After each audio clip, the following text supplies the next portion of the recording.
Hello नमस्कार, मेरा नाम है अपर्णा और आज अपनी मैथ्स की क्लास में हम लोग करने जा रहे हैं एलसीएम और एचसीएफ की क्लास। एक क्लास हमारी हो चुकी है, ये उसी क्लास का अगला पार्ट है। इसमें आपको एलसीएम और एचसीएफ निकालना और इससे जुड़ी और जो मेथड्स हैं, विधियां, वो सिखाई जाएंगी। तो चलिए शुरू करते हैं अपनी इस क्लास को। चलिए अब हम देखते हैं कि एचसीएफ यानी हाईएस्ट कॉमन फैक्टर या जिसे हम कहते हैं महत्तम समापवर्तक, वो कैसे निकालते हैं, वो भी गुणनखंड विधि से। इसकी भी दो विधियां हैं।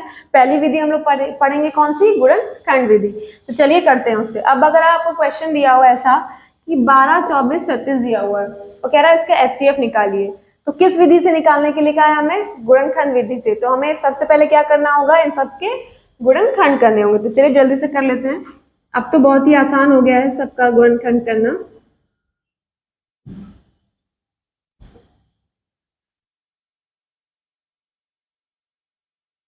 ओके, क्लियर है।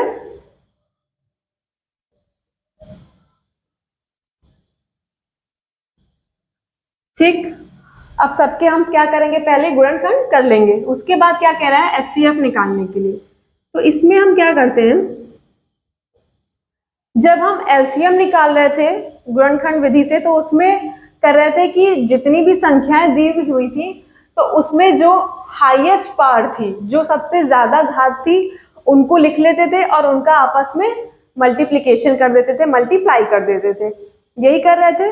लेकिन एचसीएफ निकालने में क्या होता है, देखिए इसमें ये करते हैं कि जो भी कॉमन हो इन सब में, जो भी गुणनखंड इन सब में कॉमन हो, तीनों में, उसका एक पेयर बना लेते हैं और उसको लिख लेते हैं। अगर हम यहां से शुरू करें तो देखिए इसमें भी दो, इसमें भी दो, इसमें भी दो, एक पेयर बन गया, ये इस तरह बन गया। तो हम क्या करेंगे, इसका एक कॉमन दो यहाँ पे लिख लेंगे। अब आगे चलते हैं। यहाँ देखिए, यहाँ भी दो, यहाँ भी दो, यहाँ भी दो, है ना, दो में, सब में दो। तो क्या करेंगे, इसका भी एक कॉमन दो लिख लेंगे। अब लास्ट में चलते हैं। देखिए यहाँ 3 है, फिर हम देखते हैं कि यहाँ तो 2 है, लेकिन देखिए यहाँ 3 है कि नहीं, मिला के बन रहा है कि नहीं। जरूरी नहीं कि सेम प्लेस पे ही है, मिला के बन रहा है कि नहीं, कि बन रहा है। देखिए यहाँ भी 3 है, यहाँ भी 3 है और इसका यहाँ भी एक 3 है। समझ में आया कौन कौन सा 3 लिया हमने, ये वाला, ये वाला और ये वाला। ये भी पूरा एक पेयर बना रहा है ना, तो इसको भी लिख लेंगे हम। तो आपको इस तरह समझ में आया होगा कि जितनी संख्याएं दी गई हैं, उसमें जो गुणनखंड दिए होंगे उनके आप पेयर बनाएंगे। तीनों में अगर एक साथ आ रहे हैं, उनको लिख लेंगे। उनको लिख लिया, उसके बाद क्या करेंगे, अब इन तीनों को मल्टीप्लाई कर देंगे। तो मल्टीप्लाई करेंगे तो कितना आएगा, 2 दूनी 4, 4 तिहाई 12, यानी इसका आंसर कितना है, 12। क्लियर हो गया सबको। तो ये बात, लेकिन ये डिफरेंस याद रखिएगा कि एलसीएम गुणनखंड विधि से कर रहे हैं तो उसमें जितनी भी मैक्सिमम पावर आ रही थी उसको लिख के उनका मल्टीप्लिकेशन करते हैं, लेकिन एचसीएफ के लिए क्या करते हैं, पेयर बनाते हैं, जितनी भी संख्या दी हुई हो, और अगर पेयर बन रहा होता है उनको आपस में मल्टीप्लाई कर देते हैं। Okay, clear. अब चलिए, अब हम लोग एचसीएफ ज्ञात करते हैं भाग विधि द्वारा। तो वही सवाल लिखा हुआ है पहले का क्वेश्चन की 3 संख्याएं लिखी हुई और कहा गया कि एचसीएफ निकालो भाग विधि द्वारा। तो इसमें आप क्या करेंगे, सबसे पहले जो संख्याएं दी हुई होंगी उसमें से कोई 2 संख्या चुन लेंगे। तो हमने 12 और 24 चुन ली। उसके बाद क्या करेंगे, जो छोटी संख्या होगी उसमें से बड़ी को डिवाइड कर देंगे, उसको भाग कर देंगे। तो चलिए फटाफट कर देते हैं। तो 2 बार चला जाएगा, 0 आ गया। अब हमारा यहाँ पे भाजक क्या था, 12 था, 12 भाजक था ना, जिससे डिवाइड कर रहे होते हैं उसको क्या कहते हैं, भाजक कहते हैं। 12 क्या है यहाँ पे हमारा, भाजक। ये क्या कहलाता है, इसे डिवाइड करते हैं, भाजक। अब क्या करेंगे, इसके बाद कौन सी संख्या हमारी बची थी, 36 बची थी, और यहाँ पे भाजक कौन सा है, 12 है। तो 36 को किससे डिवाइड कर देंगे, 12 से कर देंगे। कितनी बार जाएगा, क्या आ गया, शेषफल 0 आ गया। यानी यहाँ पे हमारा एचसीएफ कितना हुआ, 12, 24 और 36 का 12 हुआ। क्लियर हो गया। चलिए अब एचसीएफ भाग विधि द्वारा एक और क्वेश्चन इसमें देख लेते हैं, जिसमें अगर आप लोगों को कोई डाउट है तो वो क्लियर हो जाए। अब अगर आपको ऐसी 3 संख्याएं दी जाएं, 18, 24 और 27 दी जाए और कहे कि बताइए इसका कि एचसीएफ भाग विधि द्वारा क्या होगा, तो इसको कैसे सॉल्व करेंगे, चलिए एक बार देख लेते हैं। तो बेस्ट प्रोसेस क्या है कि हम पहली दो संख्याएं ले लेंगे और छोटी में से बड़ी को डिवाइड करेंगे। देख लीजिए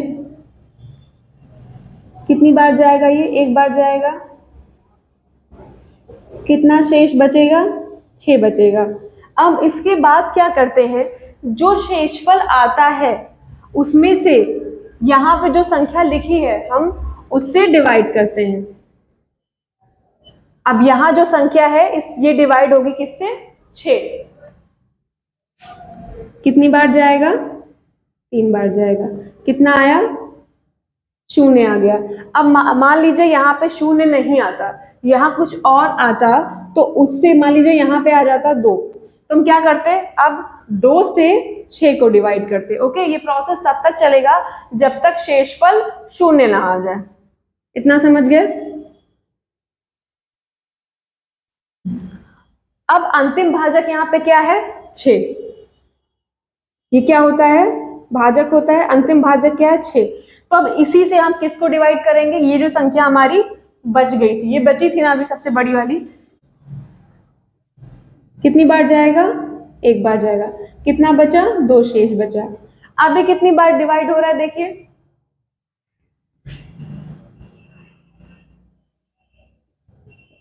कितना बचा, 3 बचा। अब इसके आगे कुछ है, यहां देखिए कोई संख्या है, नहीं है ना। अब क्या करेंगे हम, कुछ समझ आया। अब क्या करेंगे, जो शेष फल बचा है उससे हम किसको डिवाइड करेंगे, 6 को डिवाइड करेंगे। कितनी बार जाएगा, क्या आ गया,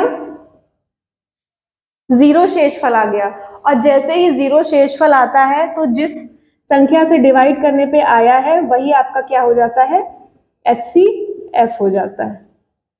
तो 18, 24 और 87 का HCF क्या होगा, 3 होगा। क्लियर हो गया। अब हम आपसे मिलेंगे कल अपनी एक नई क्लास में। तो अगर आपको आज की क्लास समझ में आई हो और अच्छी लगी हो तो इस वीडियो को, इस क्लास को लाइक कर दीजिएगा, अपने दोस्तों में शेयर करिए जिससे वो भी पढ़ें, कुछ सीखें। और इस चैनल को सब्सक्राइब कर दीजिएगा कि आपको ऐसी अच्छी अच्छी क्लासेस जो हैं और देखने को मिलती रही जिससे आप सीख सकें। तो हम आपसे मिलते हैं अपनी अगली क्लास में। तब तक आप सभी को बेस्ट विशेस। अच्छे से पढ़ते रहिए, पूरी लगन और मेहनत के साथ अपनी तैयारी करते रहिए। नमस्कार।